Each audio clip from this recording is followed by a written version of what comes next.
Hi, and welcome to Experience Points by University XP.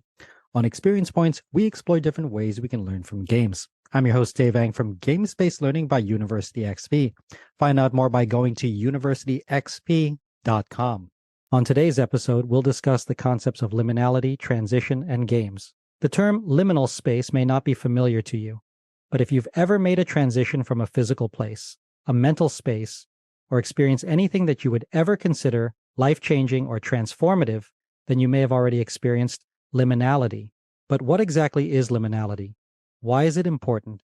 And how does it relate to games, learning, and games-based learning? This episode discusses games as liminal spaces. But prior to diving into that, it will first define liminality, as well as provide some of the most critical characteristics of liminal spaces. Liminality will be reviewed from multiple disciplines, as well as situate the term in relation to transformation and transition. Liminality can be experienced in multiple different modalities and in different places and stages. Therefore, this episode will examine liminal experiences in physical spaces as well as non-physical ones. Rites of passage represent one of the most well-known liminal spaces and therefore will be discussed as it relates to personal experience. Finally, this episode will close on liminal spaces in learning, education, and importantly, games as part of the player experience. Let's first start by discussing what we mean by liminality. Liminality in liminal spaces have been studied in various fields including psychology, sociology, and anthropology. Perhaps the most important thing to consider with liminality is that it is often associated with creativity, transformation, and significantly, personal growth. Liminality is about transition. It is derived from the Latin word limen, which means threshold. Therefore, one of the most important aspects about liminal spaces is that it represents a present boundary between 2 points in either time, space, or both. Liminal spaces inhabit a place, state of change, or transition. This change could be physical, psychological, or both. Often, liminal spaces are documented specifically in imagery that depicts an in-between area. Usually, these include regularly crowded areas that are now devoid of people. Some of the most popular examples are empty shopping malls, hotels, or transit hubs. These liminal spaces often possess a kind of eerie quality about them because they exist between the familiar, the space, and the unfamiliar, the lack of people and or activity inside of them. When this is interpreted as a psychological concept, we see it as a place between where individuals are and where they intend to be. Part of what makes these spaces and places so eerie is that liminal spaces exist as a transitional zone between two states where an individual is neither one nor the other. Rather, they are engrossed in a process of change and becoming. As such, individuals could often become disoriented or confused during these liminal stages. Such is the case with rites of passage, where someone is no longer the person they once were, but are not yet the person that they will aspire to become. This lack of status itself can be uncomfortable, but is often integrated as part of growth, development, and achievement through this space. Now let's discuss some characteristics of liminal spaces. Liminal spaces are areas of transition. They sometimes seem unknowable and indescribable. These are places that are partly present as well as not present. However, since these spaces are generally described as processes of transition, then they could also be interpreted positively. This could be observed from someone ending a bad experience and beginning a new and more positive one. Despite this, many people view and interpret this part of transition and change from one state to another or movement from one place to another with a negative bias. Transitioning through liminal times often doesn't feel good because we need to change to adapt to them. This causes discomfort. As a result, we do not always look at liminal spaces in a positive light, despite the fact that we could be moving through them to achieve a positive goal. An example of this is describing a gym as a liminal space where someone who is unfit would go to become a fitter person in the future. Perhaps the reason that many find these spaces uncomfortable is because of the lack of clarity or destination. Liminality represents transition, and as such, there will be change. Often this includes growth, but we are unsure of what we will become or who we will become at the end. However, depending on the space, we often have the agency to determine the scale, scope, and speed of this change over time and its eventual effect on it. Despite this, the aspect of the liminal presenting a period of unknown remains a frightening prospect, even for the hardiest individual. Liminality has been discussed, written about, and shared by various individuals throughout history. Liminality as a term was first coined by Arnold van Gennep as an anthropological term in his 1909 book, Rites of Passage. Author Richard Rohr described liminality as where we are betwixt and between the familiar and the completely unknown. There alone is our old world left behind, while we are not yet sure of the new existence. That's a good space where genuine newness can begin. This summarizes both the period of transition from one place to the next, as well as feeling of discomfort associated with the process. Likewise, Joseph Campbell discussed that the world is made up of sacred spaces and profane spaces. As such, we travel and traverse the terrain between and amongst these spaces. That traversal forms liminal spaces in which we enter one area while also leaving another. This travel and transformation was discussed by researchers Alexander Deal and Michael Lewis of Cardiff University as part of why liminal spaces often possess an unsettling quality. It's because this transition includes the phenomenon of the uncanny valley, where the familiar yet unfamiliar realms and surroundings of liminal spaces evoke an emotional response of uneasiness in ourselves. As such, we experience feelings of discomfort while we transition through these spaces.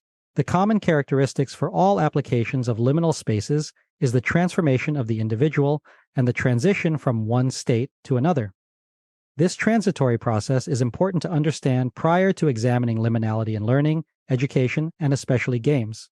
This is because liminality represents a threshold of this transition. In games, this is most often observed in the transition of players into the magic circle of gameplay. In other formats, this could take place through a rite of passage where an individual is transformed into another. What is dissociative about these rites and transitions into the magic circle of gameplay is the disconnection from one framework of understanding and the connection to another. Our core concepts of reality and what is are shaken and reevaluated as we make this transit to a different state. Often, some of the best ways to understand this process is to examine physical liminal spaces. This is seen in transit hubs such as subways and underground rail systems, where passengers must first enter deep within the earth to access the terminal or station. The physical space that represents the transition between these two worlds can take many forms that include stairs, escalators, elevators, and more. The process of moving between spaces is the liminal process. Likewise, these liminal spaces are also seen in metaphorical situations, an example of which is when a person is vacillating between options prior to deciding. They exist in a liminal space prior to committing to a decision. Individuals can also exist in these liminal spaces within the decision framework of games. Those decisions include everything from deciding whether to play to how to play the game. Games form a greater liminal space than other modalities because many people first experience them when they are children, and through their transitory years into adolescence, early adulthood, and finally, adulthood. The process of aging and maturing is a liminal act as well as learning, adopting, and playing different games during these formative years. These times often represent a great upheaval and change for persons at a physical, psychological, emotional, and cognitive level. That's because they represent stages and transitions in many forms from one phase of a person's life to another. As such, they can also be interpreted with fear, uncertainty, and disdain as individuals often cling to what is known and comfortable rather than branch out and experience the unknown that is the transition of liminal change. Liminality can and does occur in different places and stages. As we've discussed before, it's often easiest to think about transition from one state to another through physical structure. This means that liminality can exist as physical spaces as well as non-physical ones. However, no matter what modality liminality is experienced in, individuals process such change over a series of stages. Those stages include the preliminal stage, the middle liminal stage, the postliminal stage, and the reintegration stage. The preliminal stage is where an individual is at the cusp of separation. Often, they are the beginning of the process and are about to start their transformation from one form or place to another. Physically, this represents entering an escalator at the top of the track before descending into a subway station. From a psychological perspective, this could represent a person experiencing a transformative event, such as a personal or academic milestone. The second middle liminal stage is the one that we know most often associate with liminal spaces. This is where the individual is in a stage of transition. It is here where a participant's identity and their relationship with the environment and others is in a stage of change and flux. A physical representation of this would be moving through a transit area such as a hallway that connects two buildings together. Cognitively, this could be represented by a gamer in a flow state where they are learning the game and performing on the fly at the peak of their ability. The third post-liminal stage represents them exiting the stage of transition and into their new location or being. From a physical perspective, this represents arriving at a new destination, room, or location. From a psychological perspective, this could be the realization of a new personal conclusion or definitive life choice based on reflection of past behavior. It helps to examine liminality in two distinct spaces. They are physical spaces and non-physical spaces. Physical liminal spaces are easiest to experience and imagine since many people can already visit and experience them on their own. Therefore, these physical liminal spaces are easiest to understand. Previously mentioned were examples of physical liminal spaces that separate one state from another. Other physical liminal spaces to consider are pathways that connect one location to another. This could include paths and trails in public parks, passageways between different compartments on a ship, or specific doorways or portals that connect rooms and buildings together. Likewise, we can also expand this to terminals between two locations. Therefore, airports, parking lots, and border crossings all represent areas of liminality as they serve as the point of origin and departure for individuals leaving one place and entering another. Other examples of physical liminal spaces also include areas that were once highly trafficked and served many individuals moving and transiting between locations that are now empty. Such spaces include abandoned buildings like hospitals, hotels, and malls, all of which possess the quality of liminality of transition, but now lack the sense of people moving through and around it on a regular basis. In addition to physical spaces where people and things are transiting from one place to another, we can also examine non-physical spaces. These non-physical spaces can exist psychologically and therefore are not necessarily liminal places, but rather liminal states. These transitory periods of people can often transcend different emotions and feelings. These can occur at an individual level as well as on a group level. When progressing through a liminal state at a group level, we often experience a bridge. This is a gap or a crossing from one state to another, or from one group to another. Likewise, we can also experience non-physical liminal states through cognition when imagining and debating between two ideas that we must decide upon. This touches upon psychological liminality, where we form, shape, and transit the bridge between ourselves and others. Such a state of change and transition can often take place via conscious thought. However, it can also be experienced through different states of consciousness, such as using induced meditation or through drug use. No matter what the modality, non-physical liminal states considers these periods of transition as lived experiences and is focused on how individuals interpret them. This is perhaps an indicator of why liminal spaces can sometimes be considered strange or eerie. It's because they begin to blur the lines between what we may know well and what we are completely unfamiliar with. However, the characteristics between the known and the unknown are blurred in observation. This is often why experiencing an empty hallway you've only observed as busy can be unsettling.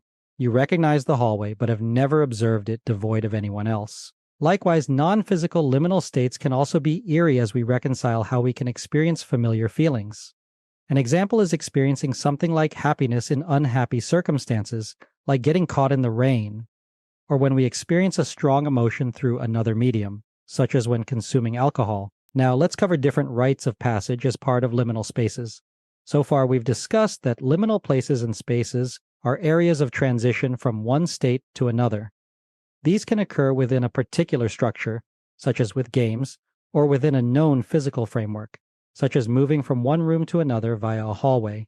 However, these transitions can also occur outside of typical social structures or norms. Of course, many of us are consumed by everyday liminal activities such as waking, or going to sleep, or commuting to and from work. However, there exist certain milestones or changes in our lives that are also liminal. These are often called rites of passage. Rites of passage are marked as major landmarks in individuals' lives. They often signify a turning or inflection point from which growth or maturity occurs. Examples such as first steps, first words, first birthday, first graduation, and first kiss all mark particularly important rites of passage in the lives of children and young adults. Often these milestones are accompanied by some kind of ceremony. The ceremony helps to mark and delineate the passage from one state to the next. Birthday parties, graduations, baptisms, and commencements all mark different stages and transitions in different people's lives. Part of marking these occasions is to recognize them as major achievements for individuals, as well as help communities and society as a whole acknowledge the change and transition of different people through different life stages. These liminal spaces also exist within learning. Graduations and commencement represent one of the many rites of passage that different students experience throughout their lives. These are important ceremonies that mark the accomplishment of major educational achievements. Likewise, individuals' learning history are also marked with different periods of liminality. These too often signify critical transitions in individuals' growth and maturity. Therefore, it's also important to acknowledge the impact that these liminal moments have on students. It's because they mark the transition and progression through different changes and stages of learning, some of which could be fraught with challenges such as ambiguity, disorientation, and uncertainty as they move from ignorance to understanding. This includes also moving from not knowing to knowing. These liminal spaces in learning can often be exciting and include a set of milestones on their own, such as the first day of school and enrolling in the first class of a major. However, they can also feel uncomfortable and disconcerting as individuals struggle to grasp different concepts and changes. These challenges are further compounded by the fact that these learning experiences can also oscillate at uncertain rates. These experiences also include individuals gaining and losing focus over the course of their learning journey. Such vacillating changes can make persistent learning more difficult as individuals struggle to make sense of new concepts while simultaneously developing their own meaning. However, these challenging times are not without their rewards. Persistent learners often achieve mastery and expertise through diligence, patience, careful study, and practice. These often occur experientially when learners are required to apply their new knowledge in different applications that they may not have experienced before. This may occur when they must adapt to face a new problem or challenge. Such is the case with serious games, simulations, and games-based learning where individuals can practice and apply their knowledge in a closed and limited environment. The rewards are great for learners who are willing to dedicate their time and patience towards achieving a goal that is only accomplished by traversing difficult liminal states. They may often be tempted to leave the learning experience to avoid these uncomfortable feelings, but doing so would sacrifice their achievements. Instead, dedication, tenacity, and discipline rewards those who are willing to endure the transition. There is a difference between liminal spaces in learning and liminal spaces in education. Liminal spaces in learning reflect the learner's and the individual's perspective in transition. Comparatively, liminal spaces and states in education can be interpreted as areas and opportunities for growth and development.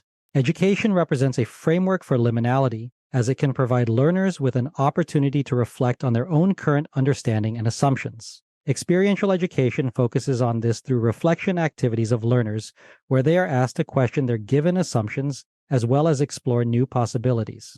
Despite this, these changes and transitions can remain sources of frustration and confusion, especially if learners become lost and are unable to determine a clear path forward. As individual learners continue to grow, change, and mature, the discomfort of liminality and tolerance for uncertainty can grow. These transitions represent continual developmental growth and as such become an integral part of the learning process. These learning transitions, often that occur as a means of experiential education, are structured in a way where scaffolding and supports are meant to aid the individual through the period of transition. These supports can take on different representations. Everything from individual counseling and advising to scaffolding in games and games-based learning. These supports are not only critical for learner success, but are also important to provide to learners widely, especially as it can be used to address inequality, inequity, and accessibility issues for learners, individuals, as well as for players of different and diverse backgrounds. Therefore, it's important for educators to recognize the existence and importance of liminality in education, teaching, and learning. These often represent a period of discomfort as learners navigate the learning space. This warrants educators to structure and design learning spaces that support learner agency and competency, as well as growth and development through scaffolding and feedback. Of course, this brings us to liminal spaces and places in games. Games are perhaps one of the most active and recognizable liminal spaces. They create this sense of transition when players move into the magic circle and consent to the ludological agreement of play. This transition, like other liminal transitions, is often met by some degree of ambiguity and disorientation. Anyone who has played a first-person shooter with dual control sticks for the first time versus using a keyboard and mouse can attest to this. Similarly, anyone who has played dexterity games such as Crokinole will know how challenging it can be to gain base-level competency through play. Therefore, players need time, patience, and ultimately agency when entering the liminal space of games. Games themselves can also possess liminal areas that separate one part of gameplay from another. These include digital representations of physical liminal spaces, such as elevators, hallways, and doors. They could also include loading screens and animations that serve as a delimiter between different game levels, areas, and worlds. You may already be familiar with these liminal spaces in traditional commercial games, but other forms of games such as serious games and pervasive games challenge these aspects of liminality, such that with pervasive games, the line between the real and the game world is broken. This makes it challenging to determine which participants in the game are real and who are not. The skewing of liminal spaces is no more evident than with learning and educational games, where learners and players experience liminality in different forms. They enter liminal spaces when first playing the game as well as meeting the learning outcomes set out for them. This is compounded even more by learning game designers who attempt to balance multiple aspects, including learner agency, competency, learning outcomes, and fun in a motivational and impactful experience. This episode defined liminality to better describe characteristics of liminal space and places. Liminality was reviewed from a broader societal and academic perspective, as well as discussed how it is experienced in different places and stages. The two main modalities that liminality is experienced in are in physical places as well as non-physical spaces. Examples of both were offered up, as well as a connection of rites of passage as liminal activities. Finally, liminality was discussed from a learner-focused perspective, as well as through the lens of educators. Liminality was also covered in specific instances and examples in games with connections made between educational liminality and games-based learning. I hope you found this episode useful. If you'd like to learn more, then a great place to start is with my free course on gamification. You can sign up for it at universityxp.com/gamification. You can also get a full transcript of this episode, including links to references in the description or show notes. Thanks for joining me. Again, I'm your host, Dave Bang from Games-Based Learning by University XP. On Experience Points, we explore different ways we can learn from games. If you like this episode, please consider commenting, sharing, and subscribing. Subscribing is absolutely free and ensures that you'll get the next episode of Experience Points delivered directly to you. I'd also love it if you took some time to rate the show. I live to lift others with learning, so if you found this episode useful, consider sharing it with someone who could also benefit. Also, make sure to visit University XP online at universityxp.com. University XP is also on Twitter at university_XP and on Facebook and LinkedIn as University XP. Also, feel free to email me anytime. My email address is dave@universityxp.com. Game on.